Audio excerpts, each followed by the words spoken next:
this place is really living up to the name. Because what you see before us, people from all walks of life in one place showing up for each other, this really is the city beautiful. What a sight.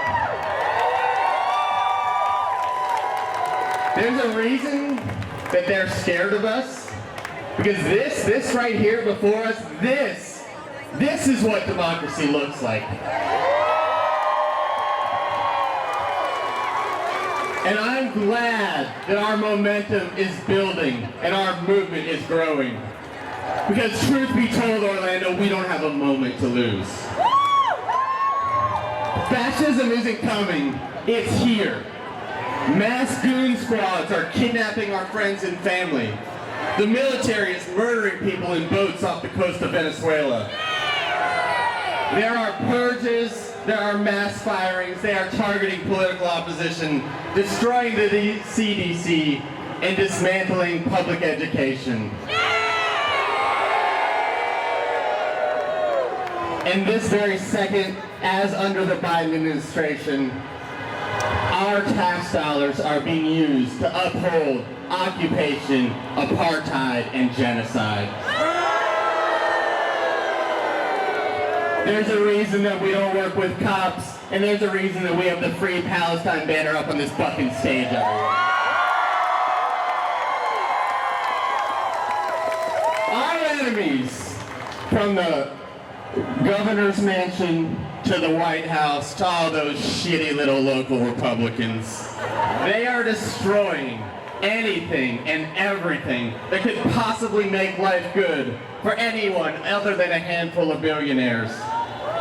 And Trump and his backers in the Republican Party, they're looking to end free and fair elections, to cement their rule over us for good, and to make sure that this is a nightmare that we can never wake up from. But Orlando, the city most beautiful, we're not going to let them get away with this, are we? Fascism, the ideology of our opponents, draws on the worst of what we can be. Fascism is capable only of destruction, so creativity is demonized. Fascism is incompatible with love, so it spews only hatred. Fascists cannot empathize, so the actions of the fascists drip with cruelty and malice. In order to defeat the odious machine that we're up against, we must embrace the values that make us most human. Kindness, courage, compassion, curiosity. To counter hate, we lead with radical love. To oppose the torrent of lies, we speak the simple truth. So Orlando, city most righteously beautiful, the simple truth is, we will win.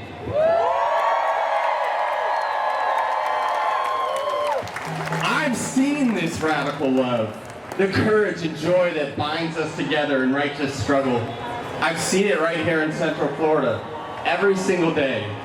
Just a few weeks back, we received word that a member of our community was on the verge of giving birth. Her husband had just been snatched up by ICE. She had no income, no diapers, and she thought she was all alone. We put out the call, and within days, strangers, people who she had never met, came together and dropped off donation after donation. This community filled an entire car with brand new items to help welcome her child into the world. That radical love, we've seen it in the everyday people engaging in ICE Watch, picking up groceries for people afraid to leave their homes, in the prayer vigils outside the detention center on Delegates Drive. We've been showing up to county commissioners meetings, to school board meetings, to picket lines and protests. Radical love from people who don't look and think the same, but know that what brings us closer is far more consequential than wedges they want to put between us. They want us divided because they are terrified of what we can do when we are together, just like this. We know that solidarity is a verb. We know that none of us is free until all of us are free. And we know that all of our struggles, they're not different. They're all one struggle. We know that our liberation is bound up together, that the same system fueling genocide and apartheid in Palestine is driving the ICE kidnapping machine here on our streets. That the forces taking children from their homes here in the USA are driven by the same ugly energy that has kept a 16-year-old American, Mohammed Ibrahim, locked in an Israeli jail for months on end. Yeah, it's a shame. It's a shame that our tax dollars are being used for genocide.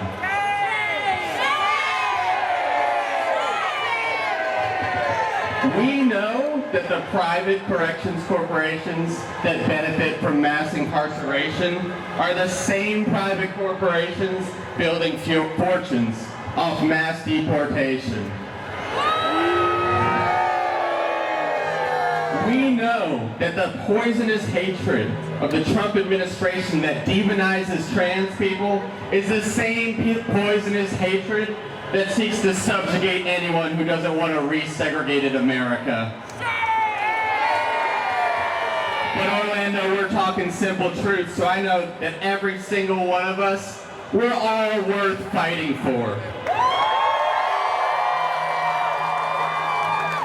In this movement, we fight for trans rights.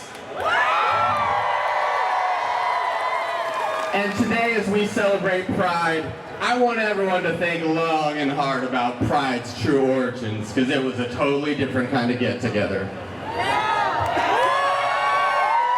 Here, we believe that no human being is illegal, that being unhoused is not a crime.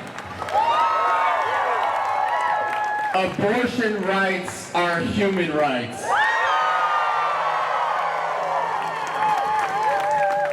And importantly, and we're going to say it again and again and again and again, we cannot allow our tax dollars to be used to prop up apartheid, occupation, and genocide in Palestine without a moral energy that damns us all to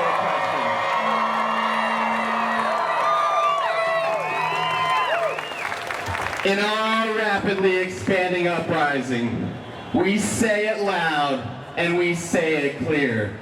Immigrants are welcome here.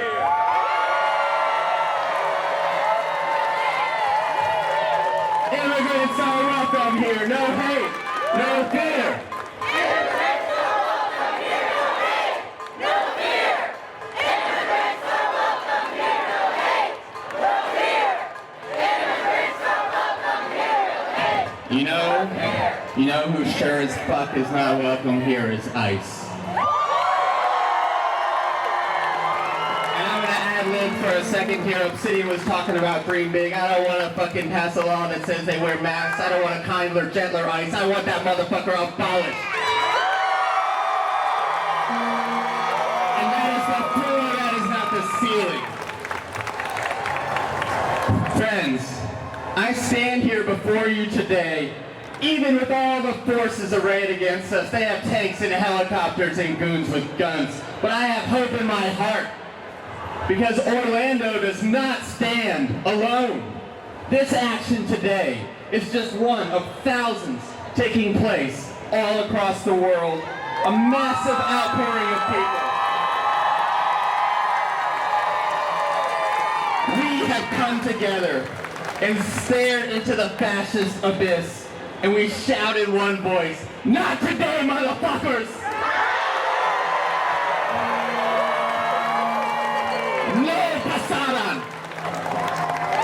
We've dug our line and you will go no further.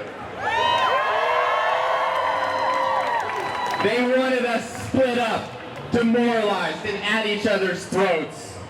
They want us apathetic and tuned out, packing it up, and Orlando, more than anything, they want us afraid. But Orlando, I gotta tell you, you sure as hell don't look afraid to me.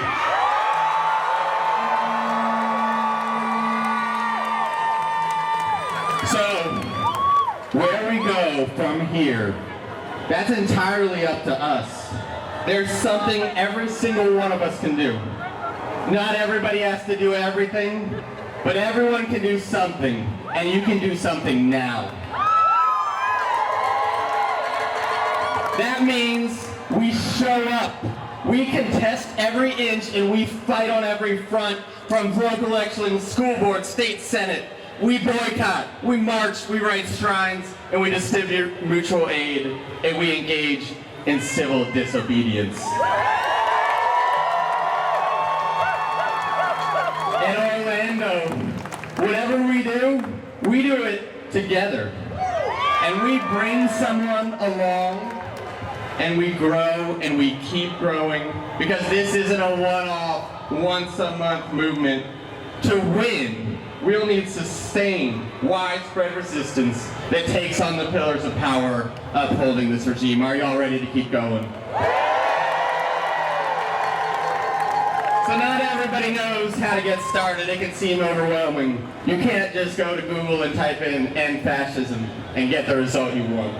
So to help out with that question, what can I do? Every week, there's an event at the Unitarian Church, 6 to 8, every Thursday. It's a progress hub.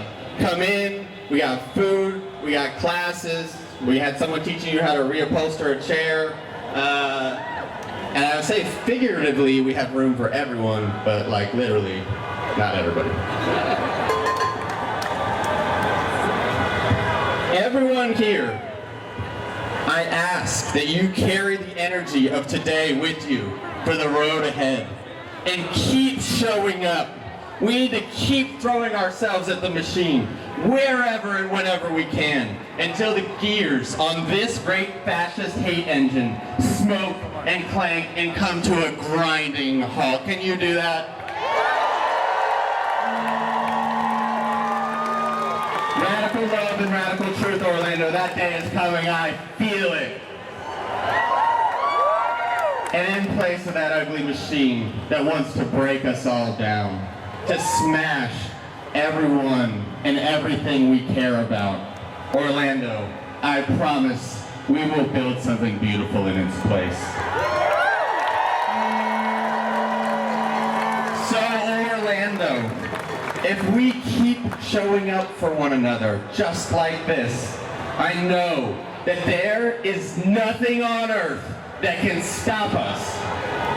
So Orlando, I ask you one last time, are you ready to fight for a world where empathy and kindness and dignity replace cruelty and greed?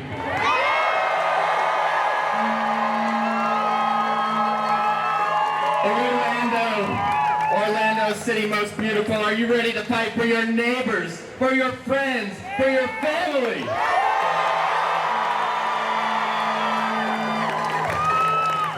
Orlando, I want you to say this as loud as you can so they hear us all the way in D.C. Are you ready to fight for each other with every last fiber of your being?